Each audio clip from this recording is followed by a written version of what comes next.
Hello, boys and girls. Oh my goodness. I miss you all so much. I miss our morning assembly time, probably more than I miss anything else. I miss seeing all of your wonderful faces and all my little pre-Kers and kindergartners on the front rows. And I miss seeing all of your happy faces every day. This has been such a time in the desert for us, and it still feels like we're kind of in Lent. But I figured since it's Easter and it's not Lent, we can just keep on living as close to as we were before and celebrate the things we can do. So, since you can't come to morning assembly and see us, we thought we'd bring morning assembly to you, or at least I'm going to. So, I have something I really want to talk to you about that I'm really excited about that I think can really help us through these dark times. And of course, a couple of them are just absolute favorite saints. And they're saints you've probably heard me talk about before. The one that I'm going to talk about first is definitely one I know you've heard me talk about before. But it bears repeating because his situation is so applicable to what I'm sure you're suffering right now in your homes 24/7. And so this saint is Saint Isidore of Seville. He lived in the 600s and he was from Spain, Seville, Spain. And for those of you who remember, he was from a family of saints. He was the youngest of four kids. All four kids became saints. Try to wrap your mind around that. It's a tall order. But he didn't have an easy life. So Isidore was actually homeschooled by his older brother, who recognized that Isidore had this amazing gift, and it was his mind. And his brother was very hard on him and expected really big things. And he would tell him all the time, "You're made for greatness, and you have to make your mind so strong and so knowledgeable that you can do great things for the church with it." And the thing is, Isidore just didn't think so. He didn't love it. He didn't like his brother at all. He did not love studying. He cried a lot. There were tantrums involved. And finally, one day, he ran away from home. He ran away. He hated his brother and said, I'm leaving. I'm not coming back. And he ran away and cried really hard. And as he cried, he prayed and he thought, and he was looking at this water slowly dripping off of a rock from a brook that he was sitting near. And he's watching water flow down the rocks and land on another rock. And he recognized that the water, as it dripped, it wasn't doing anything, or at least it didn't look like it was doing anything, because it's water and it's landing on a rock, which is obviously way stronger than the water. But he noticed that as the years had gone by, that water had left a really indelible mark in the rock. Drip by drip, little by little, those little drops of water had made a huge difference. And he recognized that this is probably a little sign from God for him, that if he perseveres, drip by drip, page by page of his books, chore by chore, day by day, hour by hour, that God might do something really amazing in his mind and in his heart, and that maybe he could change the world. And so he went back home. He got, of course, scolded by his brother. Leander was not a very patient person, although he did become a saint, so he learned patience. And then, over the years, Isidore became extremely holy. Now, they were all holy. His oldest brother, Leander, who had been the bad homeschooler, he was a bishop, the Bishop of Seville. He was one of the first bishops of Seville. And Isidore took his place. So he finished the work that his older brother began. So that was a beautiful kind of finish to their maybe rough start in their relationship. Their sister, Florentina, she became the abbess of her own convent. So she had great work that she did. They were all strong leaders. And his other brother, what was his name? Fulgentius.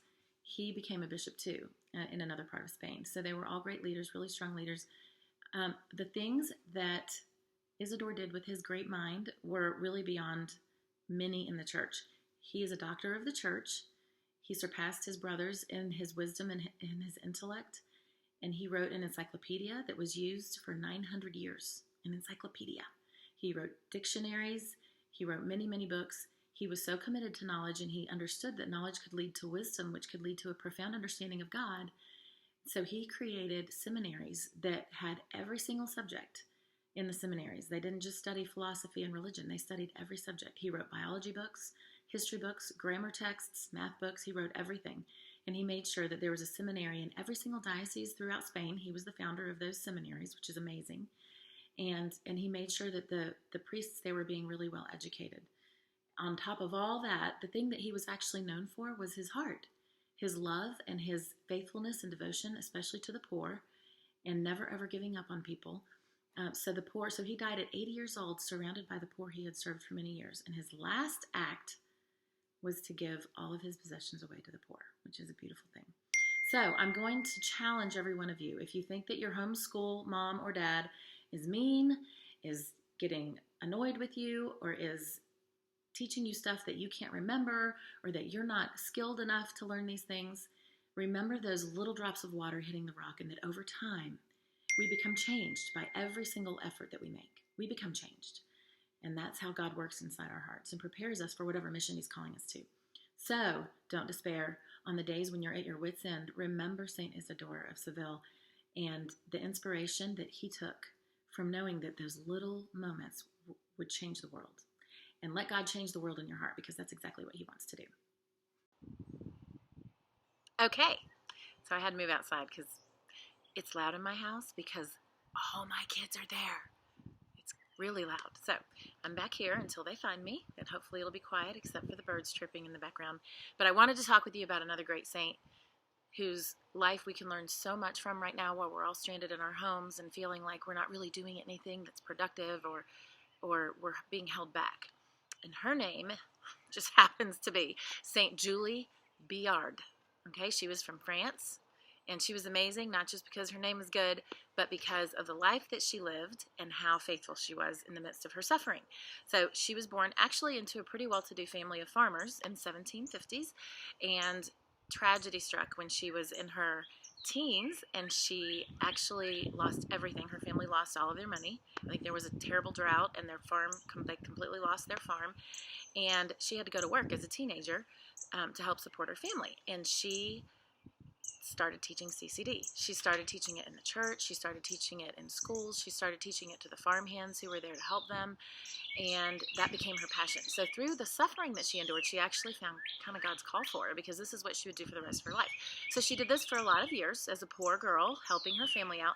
And then tragedy struck again when she was 30 years old, and she became very sick. And this sickness that she had left her paralyzed, completely flat on her back in bed. And now you would think, at 30 years old, paralyzed in a bed, her life is actually over. Because that's what the world would tell you. Your life is over, right? Wrong. Her life was actually just beginning. So she started preaching from her bed. Flat on her back, she was witness to the fact that in your suffering, you're only more powerful. She was unrelenting, and people started coming to her from all over the place, and they would be healed, and their faith would be restored, and they were so inspired by her witness from her bedside that when the French Revolution broke out in 1789, they came after her because she was responsible for converting so many people. And, they were not loving that. No one ever loves that when someone in the church is powerful. So they came after her, and she actually had to be smuggled out of her little house in a hay cart. That's the story. She got smuggled out in a hay cart, covered up in burlap blankets, and they moved her to another city, and she continued to preach. And while she's preaching from her bed, she actually gets a vision. She has a vision one night while she's sleeping that our Lord is showing her that she's supposed to start an order of nuns, and that these nuns, through their suffering and through the cross, would be instrumental in growing the faith in France. So she starts an order of nuns. Remember, she's still in bed. Starts an order of nuns, and through her prayers and the power that she had from her influence, those nuns, several years later, took their first vows. And on the day those nuns took their first vows, she was healed. She was healed, and she could walk for the first time in 22 years. So now you might think that her story is ending. She's 52, she's led a hard life. She's like, hey, I can walk. My story is actually just starting. At that time, she met a wealthy French lady named Françoise Blin de Bourdon. Don't check me on my accent. It just sounds good, right? So she and this François were very compadres. They were heart of each other's hearts. They wanted to spread the faith together, and François had all the money, and Julie had all the faith. So between the two of them, they started schools all over the country to help the poor. She started off really just helping the poor and believing that that was her mission, and then she very quickly realized, hey, the rich have lost the faith too. So everybody needs preaching. So she started schools for everybody, and those schools completely transformed the country, and all through Julie's works and her faithfulness. And I love the fact that she never ever let her limitations stop her from preaching. And that is my message for you today. You have a lot of limitations right now. Your life hasn't gone the way you planned. It hasn't for any of us. Far from it, right? But nothing stops us from preaching except a lack of hope. So wherever you are in your home, be that light. Be that one who's faithful. Be the one who's instigating prayer. Be the one who's choosing good in the smallest of things, and you'll transform the world. Not only your own soul, but you'll transform those around you, and that's what we're called to do. Julie had a beautiful quote that she was known for, and it was, each of us has limitations, but the worst illness of any that we can suffer is the spiritual paralysis that keeps us from doing God's work. Okay? So, guard yourself against that spiritual paralysis that keeps you from doing God's work. And you do that best by being really diligent in your prayers when you don't feel like it, by being really, really faithful to your daily duties when you don't feel like it, by doing what you're asked even when you don't feel like it and even when no one's looking. So when mom asks, hey, did you do your math? And you're tempted to go, yeah, when you really only did the first 10 problems, remember that faithfulness in those small things is what's going to completely transform your soul and the souls of those around you, because you're the body of Christ, especially in your home. So get busy saving the world from your bed or your couch or your dinner table or wherever it is that you feel like a bunch of nothingness is happening.